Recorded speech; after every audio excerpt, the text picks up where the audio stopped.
mensaje traes? Providencia de Santa Fe, de carácter urgente de la Real Audiencia.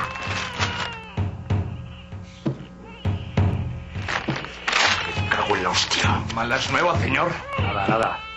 Baladronadas de los pusilánimes esos de la capital. A la siguiente chichería, vamos.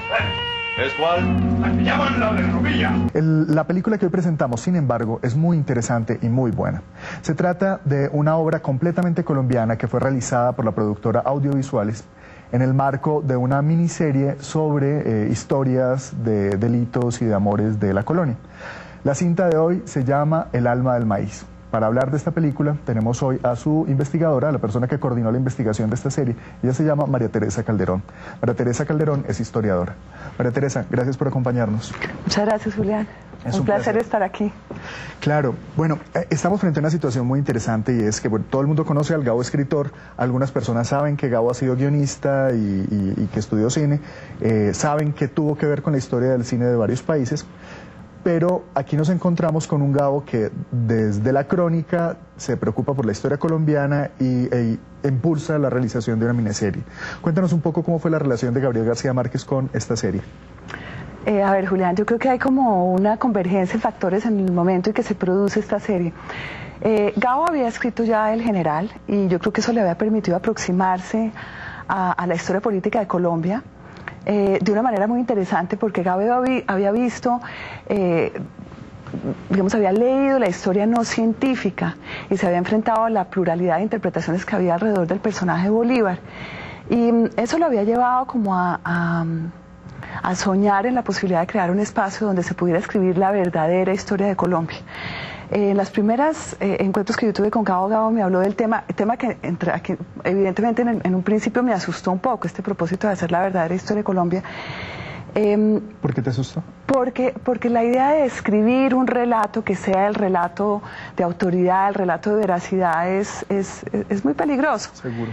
Entonces, yo le dije a Gabo que me parecía que en Colombia se estaba haciendo muy buena historia científica, desde los años 60, 70.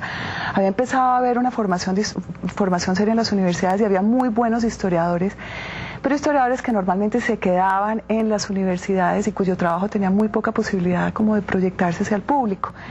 Entonces, inicialmente lo que hicimos fue pensar en la posibilidad de poner en marcha un proyecto que cruzara como muchos intereses que tenía Gabo. El cine, la historia, para nosotros los historiadores era muy interesante pensar en explorar distintos lenguajes que permitieran justamente que esa historia, esa buena historia que se estaba haciendo en la academia, llegara al público. Entonces conformamos un grupo de historiadores que nos sentábamos de manera informal a tomar café y a conversar con Gabo, a ver qué historia podíamos llevar al cine. Inicialmente pensamos que una linda historia sería intentar contar la historia de la expedición botánica en clave de vida privada, contar quién había sido Caldas, quién había sido Mutis, qué dramas personales se habían trenzado en esa historia política que todos conocíamos. Ese primer proyecto finalmente condujo a la creación a la realización de Una generación trágica, que fue un proyecto que yo creo que nos dejó muchos sinsabores a todos. Esa era una serie de televisión de capítulos de 1 hora sobre la colonia también. Exactamente, fueron, si no recuerdo mal, 12 me parece, sí. 12 capítulos en los que se intentaba narrar la... ¿En qué año es esto? Esto es como año 90, 91. Okay. Entonces, digo con muchos sinsabores porque a pesar de que fue fascinante el taller, porque eso finalmente se volvió, fue un taller y un pretexto para vernos y para reunirnos, habíamos invitado a un especialista en historia social que trabajaba en la Universidad de Antioquia, Roberto Luis Jaramillo, a una historiadora política, una extraordinaria historiadora, en ese momento estaba trabajando en la Universidad del Valle, hoy en día trabaja en la Universidad de los Andes, a Margarita Garrido, a una historiadora especialista en historia de la ciencia, a Diana Obregón, a otra persona que trabajaba en vida privada, a Pablo Rodríguez. En fin, era un grupo realmente muy interesante de historiadores y nos reuníamos una vez a la semana a echar carreta. Gabo en esas reuniones hacía un papel muy interesante porque Gabo, a través de un juego de preguntas, nos iba ayudando a construir el relato desde la perspectiva, digamos, de la fuerza narrativa de la historia que él quería contar. Entonces nos hacía preguntas, ¿qué pasó en tal noche? O cómo era Nariño, cómo se vivía en el siglo XVIII, cómo se publicó la Declaración de los Derechos del Hombre y del Ciudadano. Es decir, miles de preguntas que nos iban, y nosotros en ese juego de pregunta y respuesta íbamos como aprendiendo a narrar, no con una lógica argumentativa al modo que normalmente trabajan los historiadores, sino un poco como escribe, como trabaja el historiador, el literato. Por supuesto, entonces lo que ustedes estaban haciendo era construir personajes y construir un relato que está basado en una sucesión de acciones, como pasa en un guión de cine. Bueno, y en particular esta historia, El alma del maíz es la historia de las chicherías y cómo las chicherías entraron en conflicto con los intereses económicos de unos criollos que quisieron montar una fábrica de aguardiente, ¿verdad? Sí. ¿Por qué escogieron esta historia? Mira, nosotros queríamos contar a través de un seriado en 6 o 7 capítulos cómo era la vida en la colonia, en la Nueva Granada, en el último cuarto del siglo XVIII. Entonces quisimos que la selección de esas 6 o 7 historias dieran cuenta de distintas dimensiones de la vida en esa época. Escogimos una historia política, y entre esas 6 historias pensamos que un espacio de subversión, un espacio de transgresión, donde la protagonista fuera la mujer, podía ser muy interesante.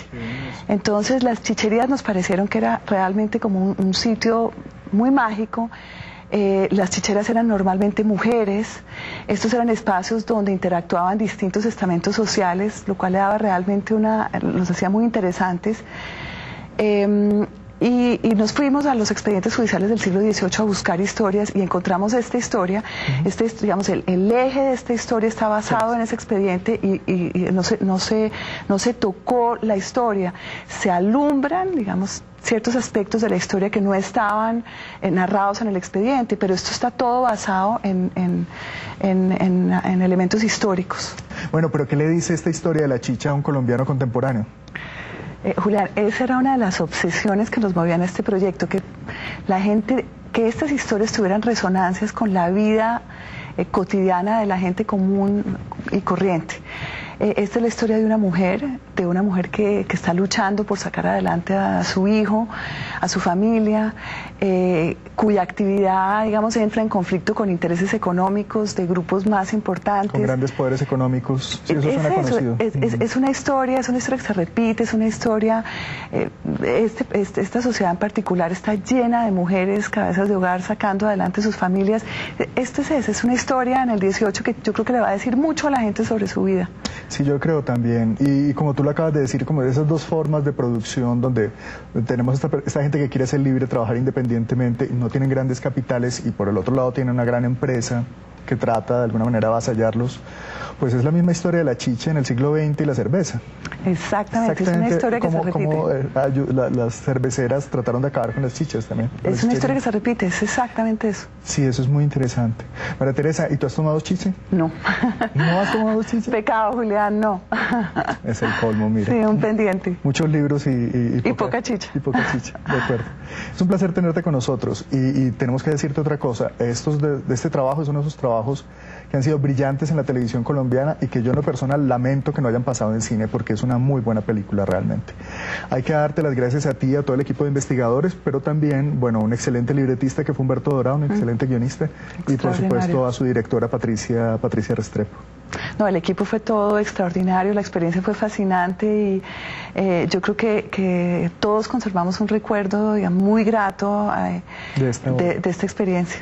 Muchas gracias por acompañarnos hoy además. Muchas gracias, Julián.